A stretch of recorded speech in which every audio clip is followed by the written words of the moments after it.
अरे बबलू भाई, अंदर तो देखो, ड्राइवर नहीं है। गाड़ी अपने आप कैसे चल रही थी?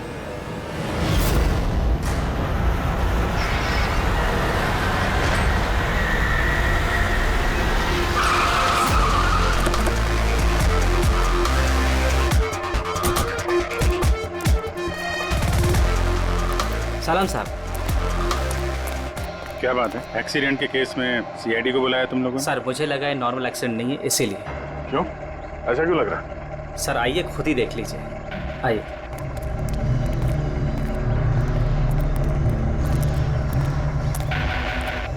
सर दरवाजा खुल नहीं रहा था, बड़ी मुश्किल से हमने खोला इसे।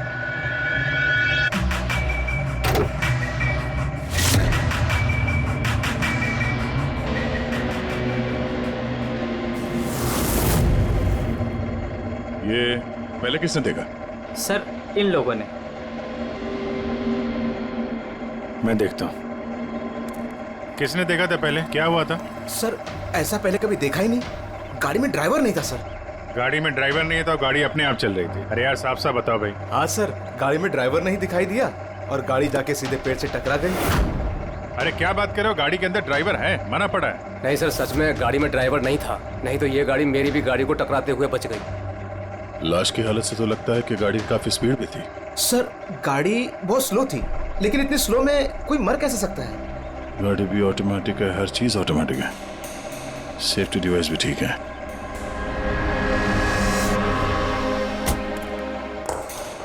ये लोग तो बोल रहे हैं कि इन लोगों ने इसे ड्राइव करते हुए देखा ही नहीं। अच्छा, तो हो सकता है ये ड्राइवर पहले से घायल हो, जिसकी वजह से ये ड्राइविंग सीट से फिसल के स्टीयरिंग के नीचे जो जगह वहां पे सरक गया और उसके बाद ही एक्सीडेंट हुआ हो। शायद इसीलिए नहीं दिखा होगा। कुछ पता चला कौन है? कुछ आईडी वगैरह? अरे हाँ, इसका नाम अमन है और उसका मोबाइल है बुरी तरह से टूट गया। और एक बात अभिजीत, ये गाड़ी ऑटोमेटिक है, ये देखो इंजन अभी भी ऑन है, ऑफ नहीं हो रहा है। हो सकता है जब ये एक्सीडेंट हुआ हो उसकी वजह से जो इम्पैक्ट हुआ उससे ये कार का कंप्यूटर क्रैश हुआ। यार ये लोग तो बोल रहे हैं कार बहुत स्लो थी जब टकराई। ऐसा इम्पैक्ट? कहीं कार के साथ कुछ छेड़छाड़ तो नहीं की गई? हो सकता है। ठीक है, गाड़ी को पुलिस गैराज भेजते हैं और इसको फोरेंसिक लैब। मैंने इस गाड़ी को अच्छी तरह से चेक किया है। इस कार को मॉडिफाई किया गया है, एक्स्ट्रा सेफ्टी फीचर्स दिए गए हैं।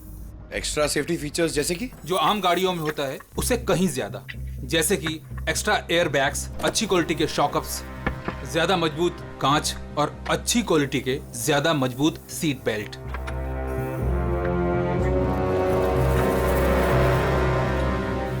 ये देखो, निकोटीन पैच। Nicotine patch? ये तो सिगरेट छोड़ने के काम में आता है ना?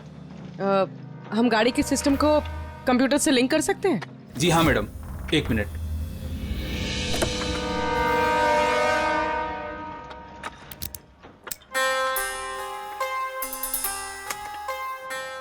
मैम, किसी ने सेटिंग चेंज किया है। कार के सॉफ्टवेयर को हैक किया गया है। खिड़की के कांच से लेकर ब्रेक तक सब कुछ कोई और कंट्रोल कर रहा था। अगर सब कुछ कोई और कंट्रोल कर रहा था, फिर हादसे के बाद इंजन उसने बंद क्यों नहीं किया? टक्कर की वजह से कार का वायरलेस सिस्टम डैमेज हो गया था, इसलिए कार बंद नहीं हुई। गाड़ी को हैक किया गया? मतलब ये एक्सीडेंट नहीं है, ये तो मर्डर है।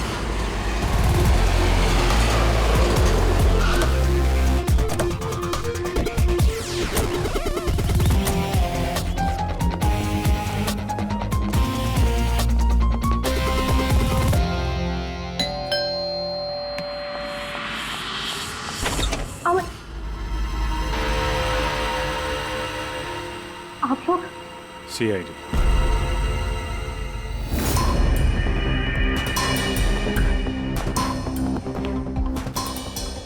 अरे इस आदमी पर कोई टैंकर चढ़ गया था क्या? सारी की सारी हड्डियां टूट गई हैं। कोई टैंकर वैंकर नहीं चढ़ा था इसके ऊपर साउंड के। एक छोटा सा एक्सीडेंट हुआ था यार, छोटा सा, और वो भी किसी ने करवाया था। आपके पति अमन का एक्सीडेंट हुआ है और वो नहीं रहे। आपको कैसे पता? अमन को कार नहीं चलानी चाहिए थी। वो कभी कार नहीं चलाता था सर, क्योंकि उसे पता था कि छोटा सा झटका भी उसकी जान ले सकता है। पर आप लोग, मेरा मतलब है कि सीआईडी यहाँ पे जी, क्योंकि हमें लगता है कि उनका खून हुआ है। खून? पर ऐसे कैसे हो सकता है सर? एक्सीडेंट से पहले तो अमन मुझसे फोन पे बात कर रहा था, हम दोनों फोन पे बात कर रहे थे कि अचानक फोन कट हो गया। मैंने बहुत ट्राई किया लेकिन फोन नहीं मिला। मैं समझ गई थी कि कुछ तो ठीक नहीं है। अमन कभी भी खुद गाड़ी ले जाकर इतना बड़ा जोखिम नहीं उठा सकता था। खुद ड्राइव नहीं करते हैं तो ड्राइव कौन करता है? सर, हमारा एक ड्राइवर है। कहाँ वो ड्राइवर कहाँ है अभी? उसकी तबीयत खराब थी इसलिए वो छुट्टी पर है। कहीं उस ड्राइवर नहीं तो कुछ गड़बड़ नहीं गई गाड़ी में? नहीं सर, हमारा ड्राइवर बहुत ही भरोसेमंद इंसान है, वो ऐसा कभी नहीं कर सकता। पिछले 15 साल से वो हमारे लिए कार चला रहा है। सर, इसके शरीर पर 7 जगह हड्डियों के टुकड़े टुकड़े हो गए, 43 जगह हेयरलाइन फ्रैक्चर्स हैं और 21 जगह माइन्यूट फ्रैक्चर्स हैं। और हैरानी की बात तो ये है कि इसके पहले भी इसके शरीर पर बहुत सारे फ्रैक्चर्स हो चुके थे जो अब हील हो गए। बस इन हड्डियों के टूटने की वजह से इसके शरीर के नाजुक अंग जैसे हार्ट, फेफड़े, ये सब डैमेज हो गए और मौत भी शायद इसी वजह से हुई है। साळुंखे, ये जो निशान है स्क्वेरिश, ये कैसे निशान है? बस ये निकोटिन पैचेस के निशान है। इसके शरीर पे बहुत ज्यादा है। इसे सिगरेट पीने की लत थी और वो इसे छोड़ना चाह रहा था। Nicotine patches? अच्छा। और फिर यार अभी तारिका ने बताया कि इसके शरीर पर पुराने फ्रैक्चर्स के निशान भी हैं, बहुत सारे। ये पुराने फ्रैक्चर्स का क्या मतलब हो सकता है? अमन को ड्राइविंग तो आती थी ना? हाँ सर। तो फिर जोखिम किस बात का? अमन मेरे या आपकी तरह नहीं था सर। छोटे से छोटा झटका भी उसकी जान ले सकता था। ड्राइविंग की वजह से उसकी जान को खतरा था, इसीलिए हमने कार में भी काफी मॉडिफिकेशंस करवाई थी और ड्राइवर को भी कहा था कि कार आराम से चलाए। छोटा झटका भी उसकी जान ले सकता था? क्या मतलब? क्या कुछ था उसको? कोई प्रॉब्लम थी? सर, अमन का शरीर कमजोर था, नाजुक था। यार तू क्या कर रहा है साउंड के?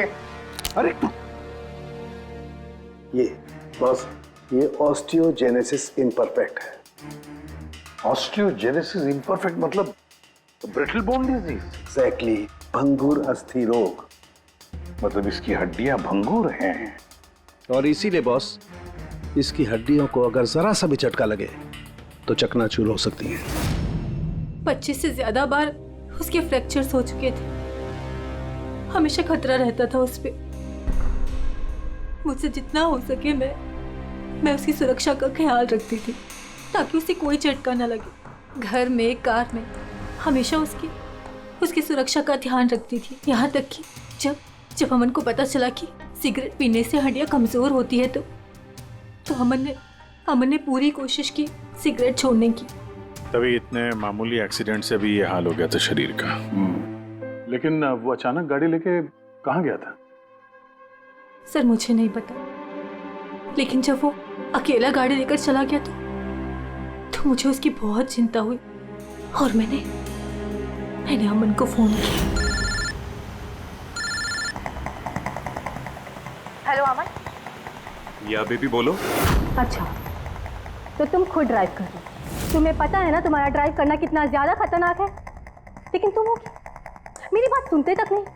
वैसे ऐसा कौन सा जरूरी काम था जिसके लिए तुम खुद गाड़ी लेकर निकल गए? ड्राइवर तक का वेट नहीं किया गया तुमसे।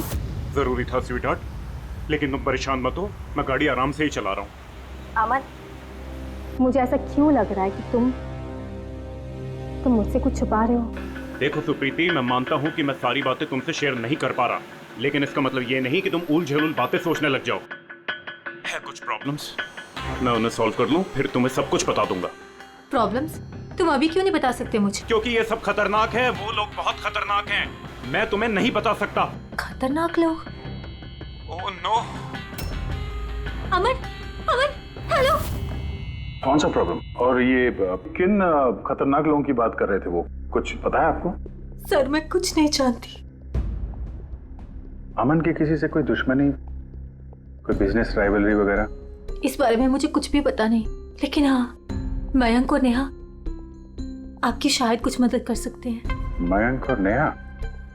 ये कौन है ये लोग? मयंक पेशे से एक वकील है और अमन का दोस्त भी, और नेहा अमन की सेक्रेटरी थी।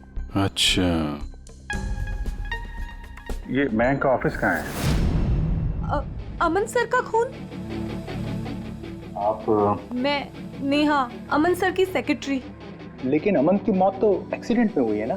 जी हाँ, मौत तो एक्सीडेंट में हुई है, लेकिन एक्सीडेंट अपने आप नहीं हुआ है। खैर ये बताइए कि आप दोनों मिस्टर अमन को कब से जानते हो? मतलब कब से काम कर रहे हो उनके साथ? सालों से। हम लोग साथ में काम ही नहीं करते थे, बल्कि बहुत अच्छे दोस्त भी थे। अमन की बीमारी की वजह से ज़्यादातर बिजनेस वगैरह मैं ही हैंडल करता था। और नेहा जी आप? सिर्फ मैं और मयंक सर ही तो थे, अमन सर का पूरा बिजनेस संभालते थे। वैसे बिजनेस क्या है उनका? इन्वेस्टमेंट का बिजनेस है। हम लोग अलग अलग कंपनीज में पैसे लगाते थे और जब वो कंपनीज में मुनाफा होने लगे तो अपना परसेंटेज वापस ले लेते थे। ऐसी 50 कंपनीज है जहाँ पर पैसे लगाए थे अमन ने। किस तरह का कंपनीज में इन्वेस्ट करते थे? वैसे तो कई सारी कंपनीज में पैसे लगाए थे, लेकिन उनकी सबसे ज़्यादा दिलचस्पी 20-30 फार्मास्यूटिकल्स कंपनीज में थी। फार्मा कंपनी या दवाइयों की कंपनी? जी, ये कंपनीज बहुत नुकसान में चल रही थी, लेकिन आपको तो पता ही होगा अमन की बीमारी के बारे में। और ये कंपनीज उसी बीमारी का इलाज निकालने की कोशिश कर रही थी, और अमन का सपना था कि इस बीमारी का इलाज संभव हो जाएगा तो किसी और को वो तकलीफ नहीं उठानी पड़ेगी जो उसे थी। और सर अभी तो उन कंपनीज में फ़ायदा भी होना शुरू हो गया था। कोई दुश्मनी, किसी से कोई लड़ाई झगड़ा? नहीं सर, ऐसा तो कुछ नहीं था। अगर कुछ होता तो वो मुझे ज़रूर बताते थे। अमन की वाइफ का कहना है कि पिछले कुछ दिनों में वो परेशान लग रहा था। आपको जानती? परेशान तो थे, मगर मुझे कुछ बताया नहीं।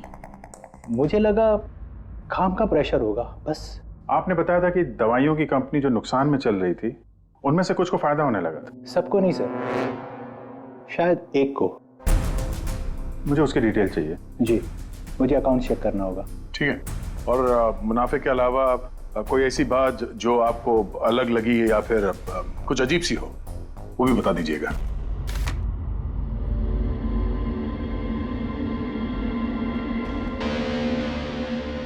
ये जादव है सर, अमन का ड्राइवर।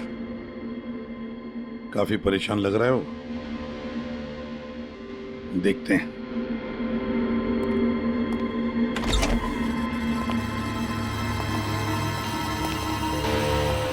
जादव? जी सर। अमन के ड्राइवर है ना?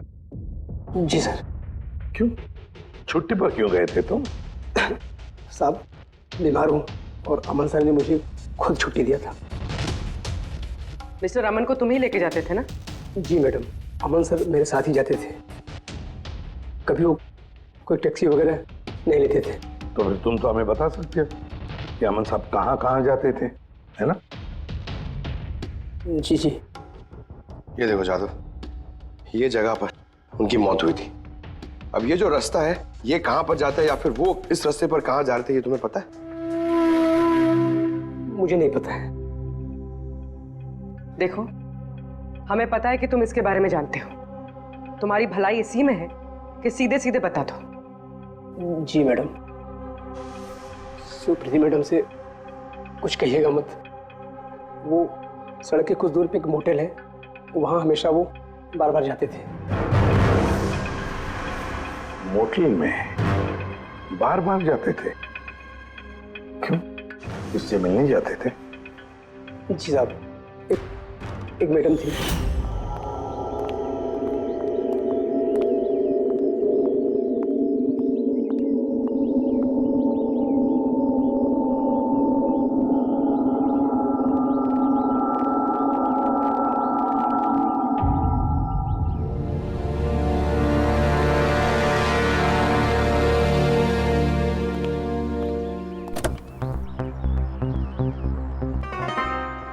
सुन जादव, ये जो कुछ भी तुमने देखा, इस बारे में किसी से कुछ मत कहना। सुप्रीति भाभी से भी नहीं, समझे?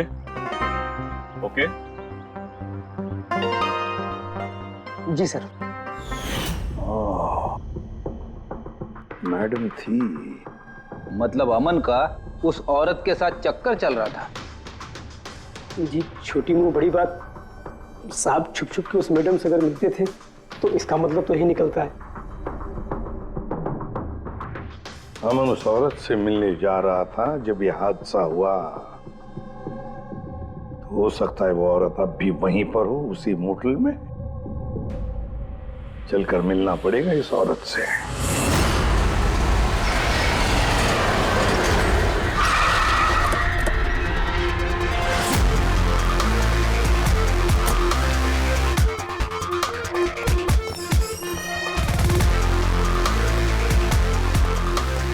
Excuse me. Yes madam, how can I help you? हम किसी से मिलने आए हैं। लेकिन आप लोग हैं कौन और किससे मिलना है आप लोगों को? हम लोग सीआईडी से। ये आदमी, ये आपके मोटेल में आता जाता रहता है? हाँ मैडम। किससे मिलने आता है? हमारे होटल के रूम नंबर 305 में एक मैडम रुकी हुई है, रूही। वो उनसे अक्सर मिलने आता रहता है। 305? यस सर, वो अभी चेकआउट करने वाली है। ये रूही हाथ से निकलने नहीं चाहिए। कहाँ से जाना है? सर यहाँ से लेफ्ट। पंकज, स्टेयरकेस से जाओ, हम दोनों लिफ्ट से जाते हैं।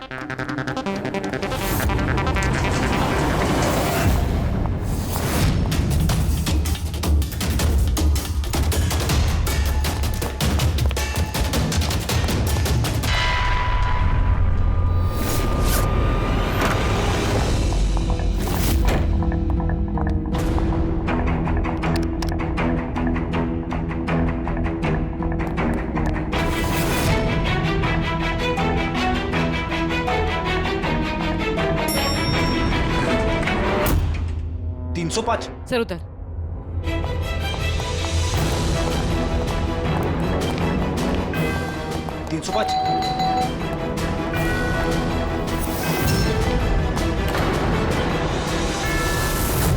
रूही?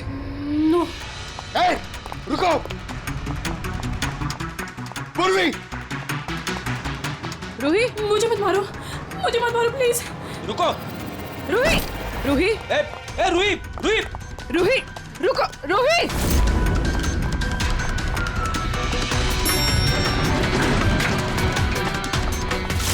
रुक जा। रूही, रुको। रुक जा। रूही, मार दो मुझे, लेकिन तुम लोग भी बच नहीं पाओगे। तुम लोगों का सच सबके सामने आ ही जाएगा। सच? कौन सा सच? मैं सब जान चुकी हूँ तुम लोगों के बारे में, सब जान चुकी हूँ। क्या बोल रही हो तुम? तुम्हें ऐसा क्यों लगता है कि हम तुम्हें मारेंगे? आओ। कौन सा सच? रूही, हम सीआईडी से। सीआईडी? चलो मान लिया रूही कि तुमने कुछ नहीं किया, लेकिन अगर तुमने कुछ नहीं किया तो वहां से भागी क्यों? मुझे लगा कि ये लोग मुझे मारने आए हैं। इसका मतलब कोई है जो तुम्हें मारना चाहता है? जी, वही लोग जिन्हें हम एक्सपोज करने वाले थे। उनके खिलाफ हमारे पास सारे सबूत थे। कौन लोग और कैसे सबूत? हाँ, बताओ।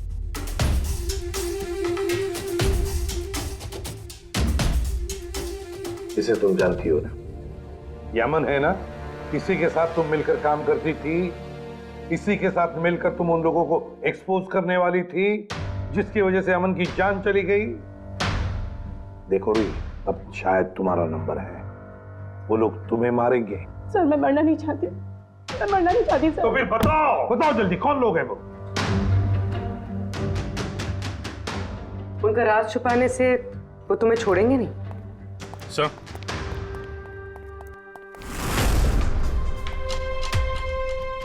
रूही, ये लो पानी पी लो, पियो। और मैंने जो कहा ठंडे दिमाग से सोचो, अपने बारे में सोचना जरूर। मैं आता हूं।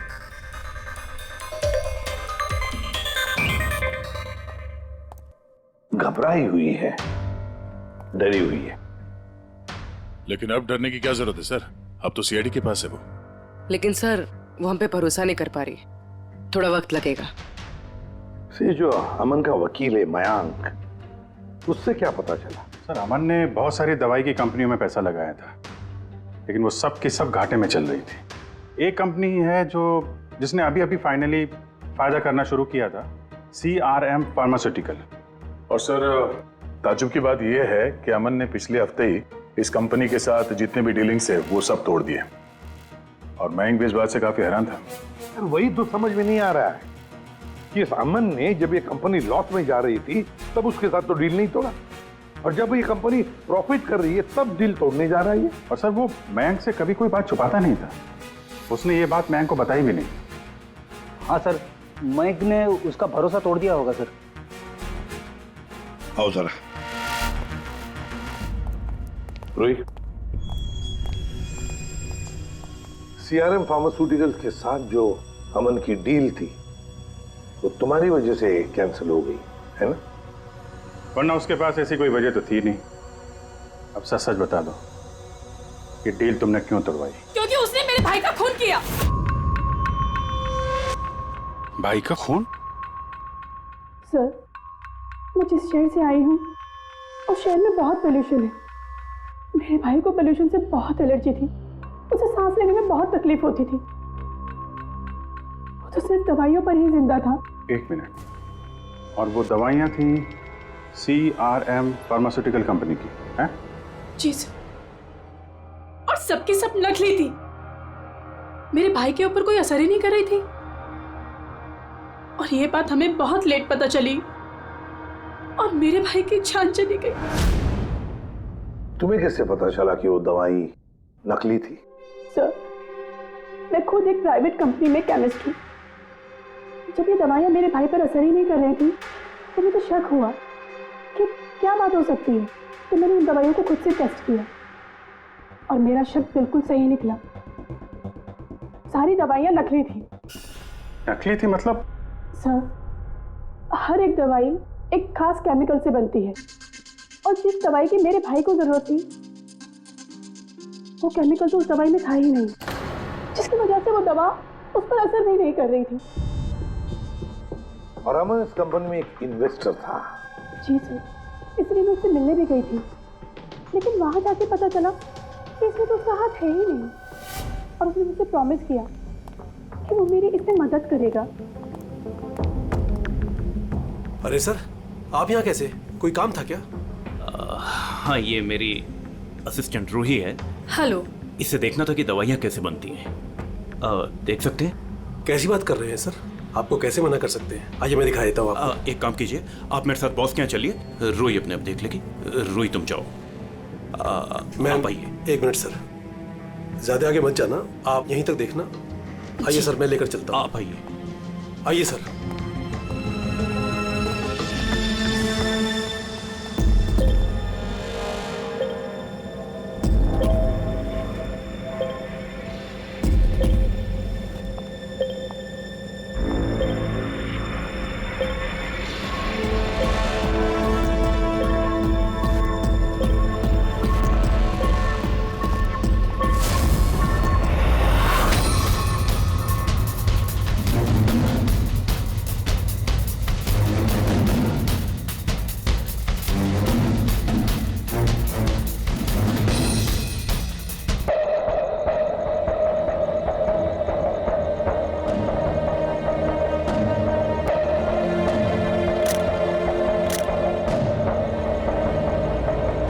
ये तो वही केमिकल है, लेकिन ये लोग यहाँ से बाहर क्यों लेके जा रहे हैं? फिर हमने सारे सबूत जुटा लिए थे और सारे सैंपल्स भी टेस्ट किए थे। एक बात तो पक्की है कि सामन की मौत और CRM फार्मास्यूटिकल्स का कोई ना कोई संबंध जरूर है। कुछ ना कुछ तो गड़बड़ जरूर है। बॉस, इतनी सुरक्षित कार होने के बावजूद इसकी हड्डियां कैसे टूटी ये पता चल गया। अच्छा सर, अमन के खून में से हमें एक ऐसा केमिकल मिला है जिससे एपिलेप्टिक फिट्स आते हैं, मिर्गी का दौरा। माय गॉड, यार अमन को तो ब्रिटल बोन डिजीज था। मिर्गी का दौरा आ जाके वो गिर जाता, उसकी हड्डियां टूट जाती। इसी की वजह से इसकी मौत हुई है। तो मतलब जिसने भी ये किया वो जानता था अमन के ब्रिटल बोन्स डिजीज के बारे में। उसने बड़ी चालाकी से उसका नाजायज फायदा उठाया। पहले उसने अमन की गाड़ी का कंप्यूटर हैक किया और फिर एक्सीडेंट से पहले उसे उस केमिकल का इंजेक्शन दिया जिसकी वजह से उसे मिर्गी का झटका आ जाए। उसे मालूम था अमन किसी भी हालत में बच ही नहीं सकता। अगर मिर्गी का झटका आ जाता तो वो गिर जाता, जिसकी वजह से उसकी हड्डियां टूट जाती और वो मर जाता। अगर उसमें से भी बचता तो कार के एक्सीडेंट में से तो बच ही नहीं सकता था वो। समझ कि मिर्गी का दौरा पड़ने वाला जो ड्रग है कितनी देर बाद असर करता है? बस कुछ घंटे तो लगते हैं। मतलब ये ड्रग अमन को एक्सीडेंट से कुछ घंटे पहले ही दिया गया था। सर कहीं ऐसा तो नहीं कि किसी ने इसे नींद में ही इंजेक्शन दे दिया हो सकता है। बस एक काम करते हैं, इस अमन की बॉडी को फिर से एक बार अच्छी तरह से चेक करते हैं, देखते हैं कहीं कोई इंजेक्शन का निशान तो नहीं है। तारिका? Yes sir. अच्छा साहब की सीआरएम कंपनी की नकली दवा के बारे में क्या पता चला? बॉस उन नकली दवाइयों में एम्फेड्रिन नहीं है। ओह, मतलब रूही सही कह रही थी। सर ये कुछ केमिकल्स की लिस्ट है जो सीआरएम कंपनी ने पिछले महीने मंगाई थी। माय गॉड बॉस, इसमें तो वो केमिकल सबसे ज्यादा मात्रा में जो सीआरएम की दवाई में होना चाहिए था, 500 गैलन। 500 गैलन तो बहुत बड़ी गड़बड़ है, बहुत ही बड़ी गड़बड़ है। पंकज, अभिजीत और दया से कहो कि वो सीआरएम कंपनी में जाए और वहां से मुझे फोन करें। और फ्रेडी, तुम और पूर्वी अमन के घर जाओ और पता लगाओ एक्सीडेंट के दिन अमन से कौन कौन मिलने आया था। इंजेक्शन? सर अमन तो इंजेक्शन से बहुत डरता था। ऐसा हो ही नहीं सकता कि वो खुद को इंजेक्शन लगा ले। अपने आप नहीं लगवाया होगा तो किसी डॉक्टर से लगवाया होगा। नहीं सर, अमन तो इंजेक्शन के नाम से कोसों दूर भागता था और उसकी हेल्थ बिल्कुल ठीक थी। अगर कोई भी प्रॉब्लम होती तो वो कम से कम मुझे बताता। किसी और से नहीं लगवाया, खुद नहीं लगाया, तो फिर वो केमिकल उसके खून में पहुंचा कैसे? अच्छा बता सकती है, घर से निकलने से पहले अमन किस किस से मिला? मयंक और नेहा आई थी उससे मिलने। और हाँ मैम, एक आदमी आया था अचानक से, जसवंत।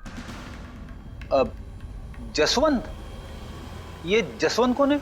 जी जसवंत सीआरएम कंपनी का सीईओ है और अमन ने उसकी कंपनी में पैसे इन्वेस्ट किए थे।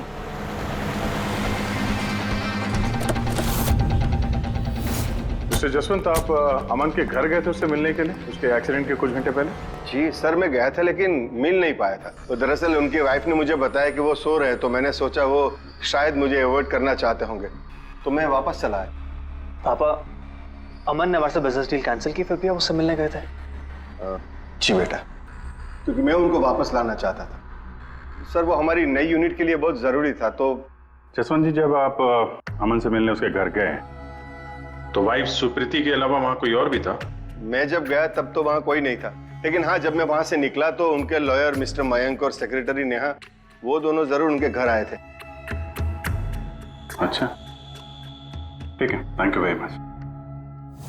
बॉस ये देखो, ये निकोटिन पैच का हिस्सा और यहाँ पर देखो ये इंजेक्शन का निशान। खूनी ने यहीं से वो मिर्गी के दौरे वाला इंजेक्शन इसे दिया है। इसका ये हिस्सा सुन्न करके हाँ, और वो इस पैच के जरिए। इसे इमला पैच कहते हैं। इमला पैच? ये बच्चों को इंजेक्शन लगाने से पहले लगाते हैं ताकि वो पर्टिकुलर एरिया सुन पड़ जाए और उन्हें दर्द ना हो। अब बस ये इमला पैच और ये निकोटिन वाला पैच, ये देखो बस, ये दोनों पैच एक जैसे दिखते हैं, बिल्कुल एक जैसे। हाँ, खूनी ने इस निकोटिन वाले पैच की जगह ये एमला पैच इसके हाथ पर लगाया, इसके हाथ का ये हिस्सा सुन्न कर दिया और बाद में मिर्गी के दौरे वाला इंजेक्शन यहाँ से लगा दिया, शायद तब जब वो सो रहा था। हाँ सर, ये कर कौन सकता? जसवंत तो एक हफ्ते से अमन को मिला भी नहीं, तो फिर? सर वो मयंक या फिर नेहा, वो तो नहीं। पंकज, ये खेल कौन खेल रहा है तो हम पता लगा ही लेंगे। अब हम भी एक खेल खेलेंगे, एक ऐसा खेल जिसमें जीत सिर्फ हमारी ही होगी, हमारी जीत।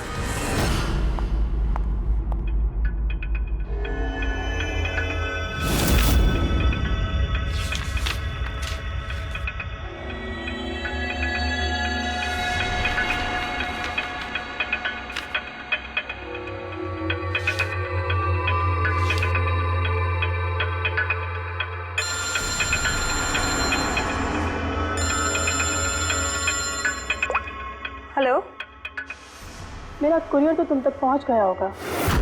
कौन है तुम? और ये सब मुझे क्यों भेजा है?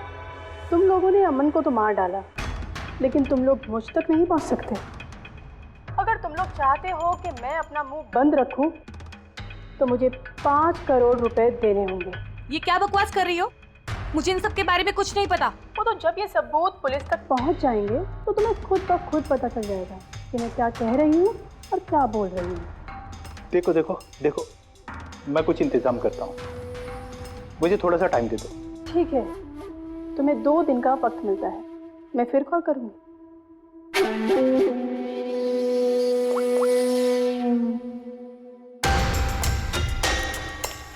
तो मास्टरमाइंड ये मयंक है।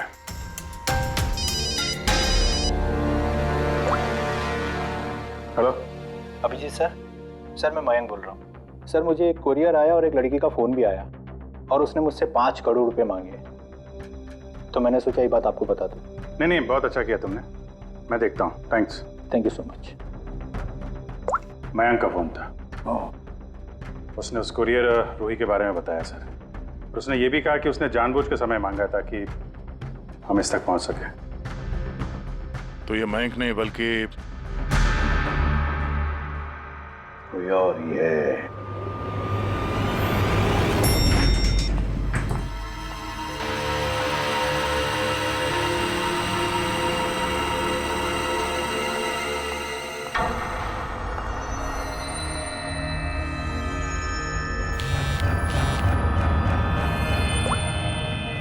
हाँ सर। पूरी इसने यहाँ पर नजर रखी है ना तुमने? हाँ सर, वो अभी अभी यहाँ से निकली है। कड़ी नजर रखना पूर्वी, बिल्कुल कड़ी नजर। अपनी नजरों से ओझल मत होने देना उसे। ये नेहा ही हमें उस खूनी तक पहुंचाएगी। सर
सर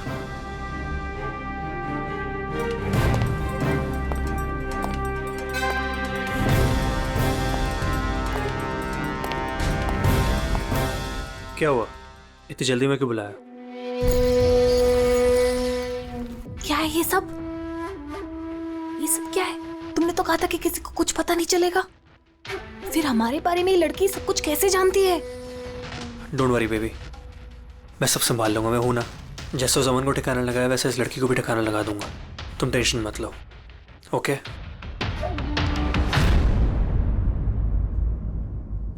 पहले हमसे तो निपट लो। You are under arrest, Mr. Ashwin.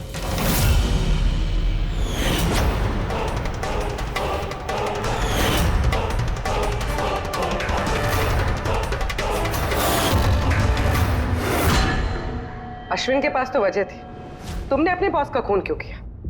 हम दोनों एक दूसरे से प्यार करते हैं।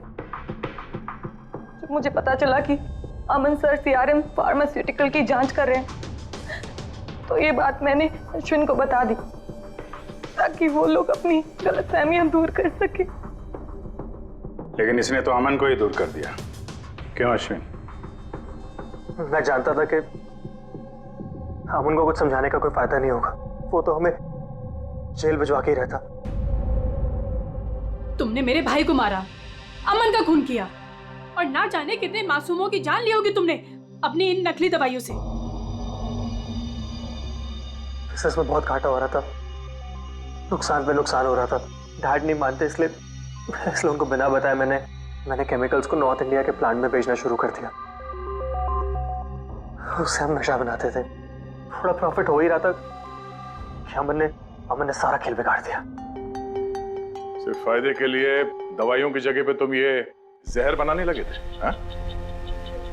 मुझे कंपनी की हालत पता थी। मैंने अमन सर को अश्विन से मिलाया था ताकि वो कंपनी में इन्वेस्ट करके उसे डूबने में बचा सके। और अमन खुद को तुम लोगों से बचा नहीं पाया। ये सब कुछ मैंने अपने प्यार के लिए किया। मेरे अलावा कोई ये कर नहीं सकता था क्योंकि वो अपने निकोटीन पैच मुझे से मंगाते थे।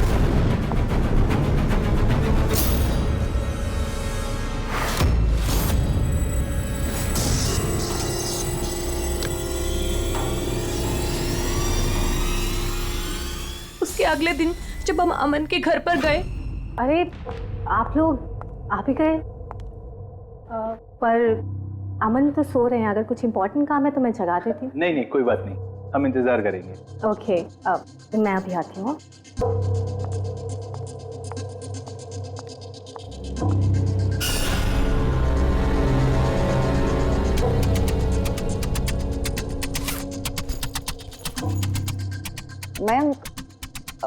मैं जरा वॉशरूम होकर आऊं?